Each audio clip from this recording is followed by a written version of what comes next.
So far, only a small portion of the massive $787 billion stimulus bill has actually been spent.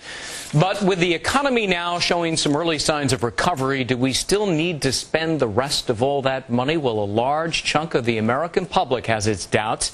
Take a look at this brand new poll. It's a new Rasmussen poll. It shows 45% of Americans want the administration to stop spending the bulk of the stimulus money. 36% disagree, 20% just not sure. Is it time to consider canceling the rest of the stimulus spending? Let's bring in Gregg Harper, Republican congressman from Mississippi. He's a member of the House Administration Committee. And Gene Green is a Democratic congressman from Texas, also a member of the House Energy and Commerce Committee. Gentlemen, thanks for being with us.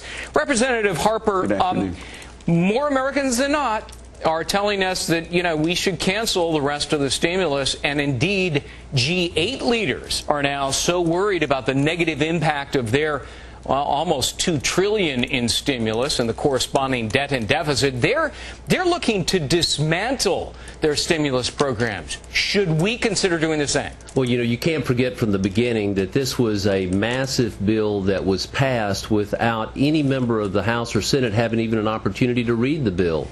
And it's not had its intended consequences. If you remember, the president's spokesperson had said that this would, if we didn't pass the stimulus bill, that unemployment would only reach 9%. Well, it's already at 9.4%, and we did pass it.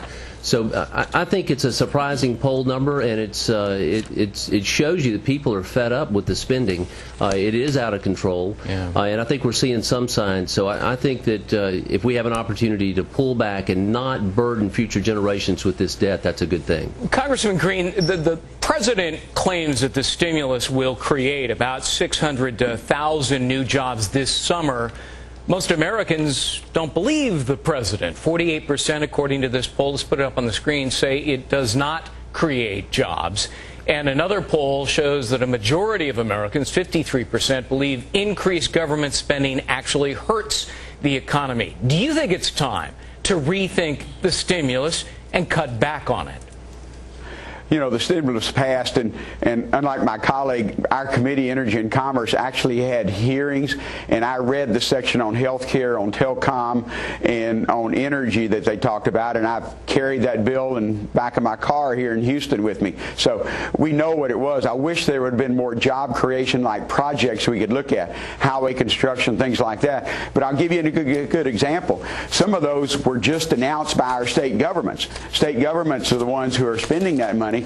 And the Port of Houston, the largest foreign tonnage port in the country, is going to receive about $100 million. That hasn't been contracted for because we have state laws you have to go through to do the dredging project. So I would assume that's happening all over the country. We will see those jobs go online as fast as we can, but to cancel it now, we still have over 9% unemployment. And frankly, for folks who didn't vote for it, they didn't want it originally, so why would they want it now? Yeah, but at what cost? Enormous deficits as far as the eye can see. Congressman Harper, back to you. We have apparently spent roughly $36 billion of the stimulus so far, and we're going to be spending by the end of this year a total of $185 billion. But you do the math, and that means that more than $600 billion is going to be spent in the 2 years after we've turned the corner on the recession. Does that make economic sense? No, and it's hard to say that you're going to have the intended impact that you were going to have. Had this thing truly been loaded with highway projects that could be done quickly rather than most of them just being overlay projects, then perhaps it would have a much greater impact. But this is, go back to the job creation business. How you can come up with a category that says jobs are saved or created is beyond me. And I think that's a far stretch to say that those claims are going to be done. I could just as easily say that I saved 7 full-time federal jobs in Washington, D.C. because I didn't fire anybody yesterday in my D.C. office. I mean, it's a rather bogus number. Congressman Green, Larry Summers, former Treasury Secretary and now top economic advisor to the president, famously said a few months ago that the stimulus must be timely if it's to be effective. If we're only spending 20% of it this year, how in the world is that timely? Well, you're right, that $36 billion, but to talk about it, some of that stimulus was also institutional long-term help. For example, encouraging physicians to do electronic records.